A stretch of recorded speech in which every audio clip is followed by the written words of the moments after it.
fifth graders, Mrs. Hales here with day 3 of our letter design project. I'm so excited because today we get to add color. I mean, I love to draw too, but adding color just makes it feel so much more complete. So we're using colored pencils and or markers to add color today. Anything that you want to really pop out, I would use markers for, like if you have a pattern or maybe on your symbols, or maybe you want to do your letters in marker and do your symbols in colored pencil.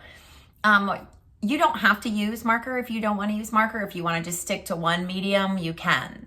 So a medium in art is a material. So watercolor paint is a medium. Color pencils are a medium. Markers are a medium. So that's why I use that word.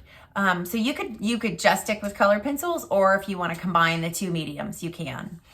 I used colored pencil and marker in my picture. I'm gonna do a quick demonstration showing you how I colored mine, and then I'm gonna do another demonstration where I show you how to blend from one color to another with colored pencil. If you want to try that, you don't have to try that. Also, I wanted you to know that you don't have to color the background if you don't want to. If you want to, you can. If you have watercolor paints at home, I would suggest maybe painting the background with watercolor paints. Or if you have them access to them and you're in school, but you don't have to do that. I left my background white. What else do I want you to know about this project? Oh, that's right. Thick, juicy color. What is thick, juicy color, Miss Hales? Well, if you haven't had me before this year, then you might not know what thick, juicy color is. Thick, juicy color means you are thoroughly and completely and solidly color in your artwork. For example, this is not thick, juicy color. This is coloring like a kindergartner or a first grader who does not know how to color. By 5th grade, you should be coloring like this. That is thick, juicy color. So that's what Miss Hales means when I say thick, juicy color. So you should be coloring in your work thoroughly, completely, and juicily. Miss Hales just made up a word. All right, let's get started.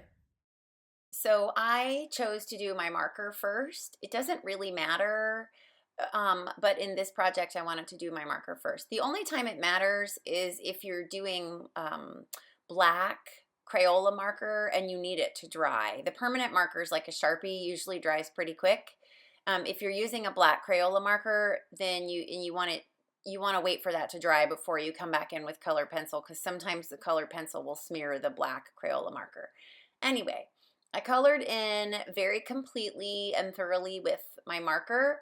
I wanted my symbols to be colored in with marker so they would be just a little bit different and stand out in a different way from my letters. I left a little highlight on the paintbrush, which you'll see here in just a minute. Also notice that where my letters are 3D, instead of coloring them in solid, I did a series of small, close together parallel lines. That's an illustration shading technique, and I thought that would work here instead of just coloring them in solid. I will show you what it looks like when I color in the letter solid in just a minute. So when you're coloring with colored pencil, some key tips to remember are: you want to apply the same amount of consistent pressure so that you don't get a darker area and a lighter area on the same letter. And you want to keep your strokes close together and going the same direction. So 3 things. Try to apply constant pressure, keep your strokes close together, and keep them going the same direction.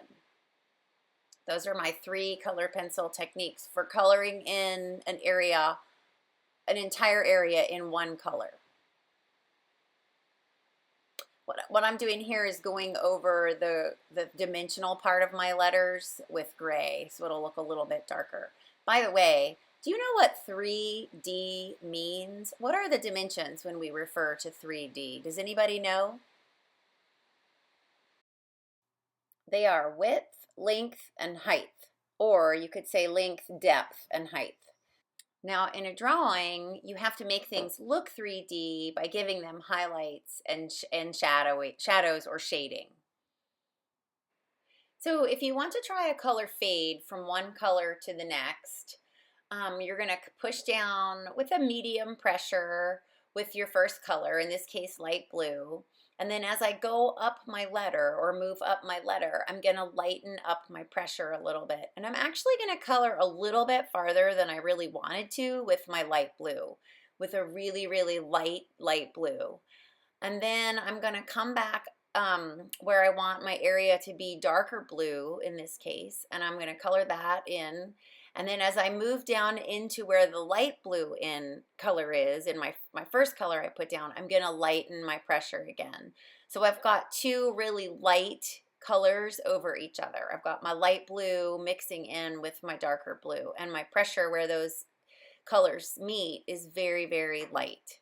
Now, let's say you want to blend two totally different colors, like red and blue. You're going to do exactly the same thing, but instead of forming a blue where they meet, you're going to have what color where red and blue meet? Right, you're going to have like a purpley color.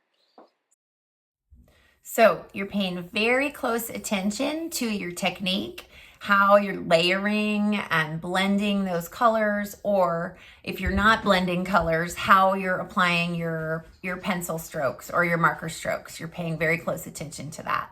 Supplies you need today for your letter design project are, if you didn't finish outlining, you need a Sharpie or a black crayon or a black Crayola marker.